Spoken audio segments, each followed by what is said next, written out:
I think we start by actually going back to the basics and acknowledging that management attention is the scarce resource today. You cannot engage in more information processing based on all your knowledge unless you are available for everybody else you need to coordinate within your organization. And if your S&OP process is not virtualized, you can't do that because you can't be available 24/7. And that is based on the last 10, 15 years of legacy in our industry, is that we have been building our processes around people. We depend on people to make decisions. And what we should do as the industry becomes more and more connected is that we should build processes which have methods for solving problem, and then we ask people to improve those methods all the time. At least an idea. So, picking up here as a summary, I think this one here I'll leave for the overview because it has been said enough time. But in conclusion, I mean, involving the human as an input provider, not the final decision maker, is that border of cognitive limits that we are coming very close to. And no human in Lego supply chain has an overview anymore. It's very simple. We need software to help us for that. We need software that can do magic. And we need it to do that in real time, to perform that data mining and scheduling, to make us, give us those interactive decisions. And then when we start to get surplus capacity, we can engage in continuous improvement of the digitalized and the physical processes, but only after we have virtualized the S&OP process. It is an important step in that, on that journey. Thank you very much for your attention. As I say, attention is a scarce resource, so I thought that would be an appropriate way of closing it. A bit cliche probably, but hey-ho. I'm very open for any comments in this regard. While you have to think about your questions, I'm just going to show you the multi-agent system and bring it online, just as a small demo, so you can kind of see the expert version of what I'm looking at.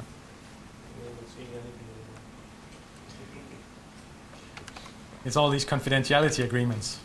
They're covered by a HP laptop. So, good. So here I just got regular unit, and the way that I run this dummy, because it is a dummy, is I load my data, and if I go in and look, I have some transportation costs coming up, unless Bill Gates, he drops me on it.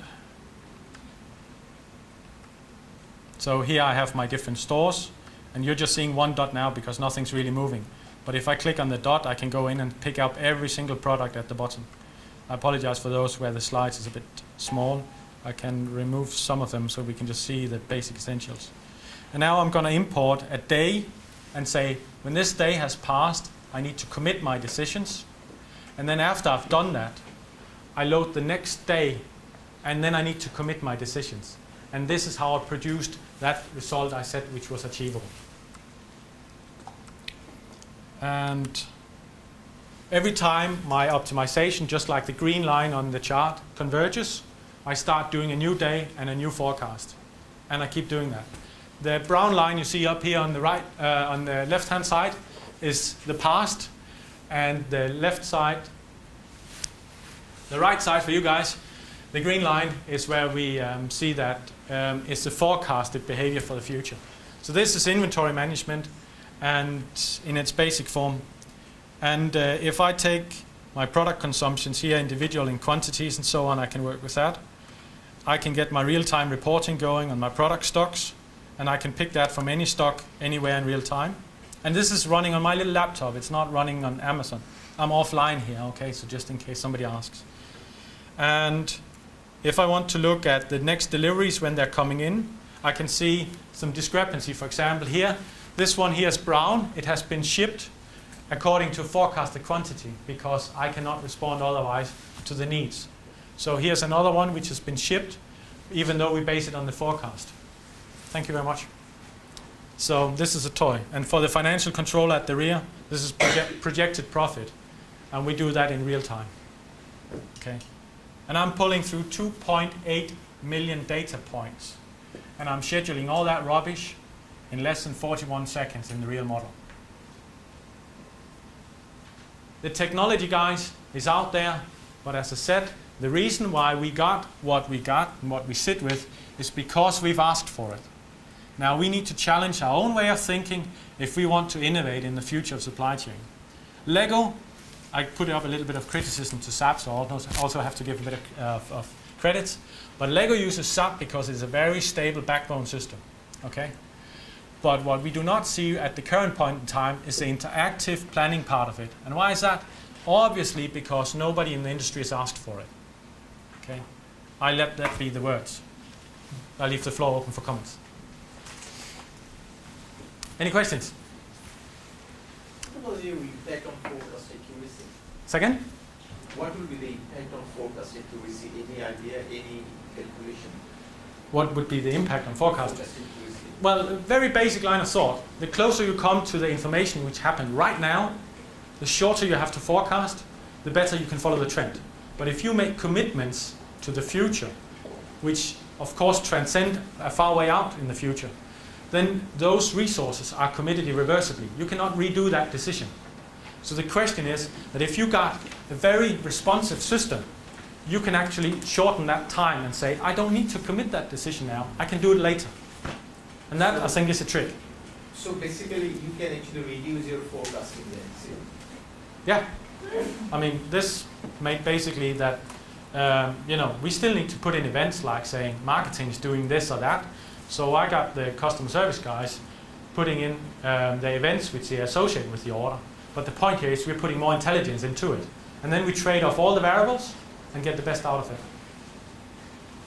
Do you run a risk at all by making more of the process automated and letting the computers do all the work, that your operators have stopped making so many of those decisions, so they become less experienced, so they can't spot when something's gone wrong or picking up those things? Oh, they can spot when something goes wrong, and they can do that because they immediately get the feedback. We're starting to see a drop in performance the one or the other place. The big challenge, of course, when you say, what about the competence level? Yeah, we need, and this is classic for any business where you make a change. You need to co-evolve the skills of your people with the business processes as they change. There's no news in that.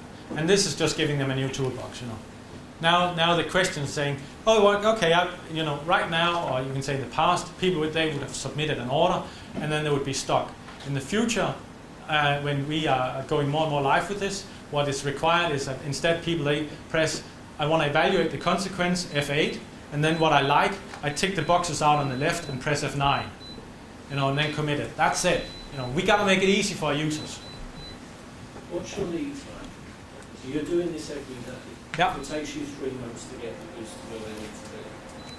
But how do you get that trade-off right to working capital? And this shy level of calculation and detail. Okay, this is a 20-minute question. Well, I'm interested to see. You're trying to improve forecast accuracy by looking at every single thing. Yes. It takes you 3 months to get to where it's got to be. Yeah. That data set's changing now. This is a branded retail edition of Lego, and it's still inhibited by, say, a 90-day ordering lead time from Lego systems. So it keeps running its forecasts, but what it can do here is saying, all right, what is done and what is committed is done, it's the past. What I can do right now to solve that assignment problem in between the resources which I have available and who gets that stock, there I can do the computation. Well, why do you have to do it at that level of granularity? Are you able to reduce your working capital by... I have DCs within 1 day's distance, just like any other retailer in Sure, the but UK. that's just where you decided to hold your stock. But how long does it take to get from triggering an order on your prime contractor to mould the product to getting it into this facility? It's decoupled. Just think of Lego brand retail as a retailer. So say if you walked into Tesco's and they ask for chicken, they don't ask when the chicken was born. They ask for, when does the chicken be available and when can that be dispatched from the warehouse. So, but still optimizing the equation between what's available in the warehouse and which of the many Tesco stores that gets it. That's the problem that you need to solve. And the closer you come to the market, the faster you need to react. So it's that final market. Yeah, and what we really discovered was how bad we are as humans because we all sub-optimize our little focus area. And this then, you can say, lowers that barrier. But So good, have good you question. seen working capital reduce on the basis of this? Yes. Jason is saying, kill it, kill the discussion. I hope you enjoyed it. Give stuff to solve.